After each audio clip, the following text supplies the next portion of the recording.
કોઈકે સાચું જ કહ્યું છે, જીવનની દરેક ક્ષણને જીવી લેવી જોઈએ. ખબર નહીં ઈશ્વરને ક્યારે શું મંજૂર હોય. વુમન એટ વર્ક લાઈફની આ સફરમાં એક અણધારી ઘટના ઘટી છે, જાણે વિશ્વાસ જ નથી થતો. શુક્રવારે અમે મીરાબેનને મળ્યા અને ત્યારે તેઓ ખૂબ જ પ્રેમથી પોતાની જર્ની અને સપનાઓ વિશે વાત કરી રહ્યા હતા. પણ રવિવારે બપોરે તેમને અચાનક જ સાયલેન્ટ હાર્ટ એટેક આવ્યો અને તેઓ આ દુનિયા છોડીને ચાલ્યા ગયા. આજે આ વિડીયોમાં કેદ થયેલો અવાજ એમનો છેલ્લો અવાજ બનીને રહી ગયો છે. મેડમ, આ અંતરા સ્ટિચિંગ એન્ડ ડિઝાઇન સ્ટુડિયોની શરૂઆત તમે ક્યારે કરી અને આની જર્ની વિશે થોડુંક જણાવો.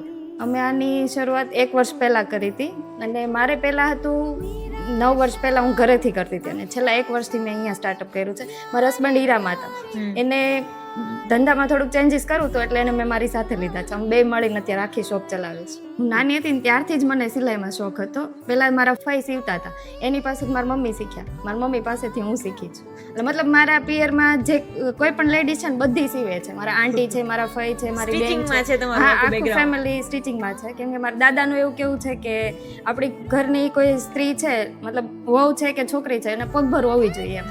ગમે તેવી પરિસ્થિતિ હોય તો એ આમ નાસીપાસ ન થવી જોઈએ. મીરાબહેને 9 વર્ષ સુધી ઘરેથી સ્ટિચિંગ કર્યું, પણ મુશ્કેલીઓએ હજુ પીછો છોડ્યો ન હતો. એક દિવસ હસબન્ડનો બિઝનેસ ઠપ થતાં કમાણી બંધ થઈ ગઈ ત્યારે હિંમત હાર્યા વગર બંનેએ મળીને નક્કી કર્યું કે હવે પોતાનો બિઝનેસ સ્ટાર્ટ કરવો છે અને પોતાનો સ્ટુડિયો સ્ટાર્ટ કર્યો. અહીં બ્લાઉઝથી લઈને બ્રાઇડલ ચોલી સુધી બધું જ બનતું હતું, પણ સૌથી સુંદર વસ્તુ હતી એમનો સ્વભાવ. લેડીઝોને કમ્ફર્ટેબલ ફીલ થાય એટલા માટે ટ્રાયલ રૂમ, લેડીઝ સ્ટાફ અને પરફેક્શન પર ખાસ ધ્યાન આપતા. કે પપ્પાના ઘરે હતી ને ત્યારે મારે ફેશન ડિઝાઇનિંગ કરવું હતું, નાનેથી શોખ હતો, પણ પપ્પાની કેપેસિટી નહોતી કે એટલી ફી ભરીએ કે.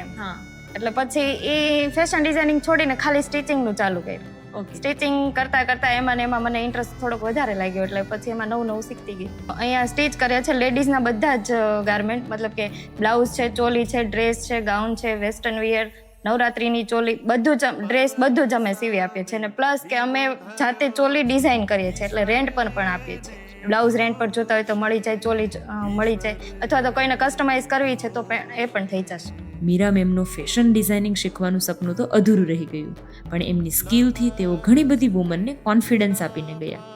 મીરાબહેન હવે આપણી વચ્ચે નથી, પણ એમનો બિઝનેસ, એમના સપનાઓ અને એમના પરિવારને આજે પણ સપોર્ટની જરૂર છે. આ રીલ વધુમાં વધુ શેર કરજો, કદાચ તમારો એક શેર એમના બિઝનેસ સુધી નવા કસ્ટમર પહોંચાડી શકે છે. Thank you so much.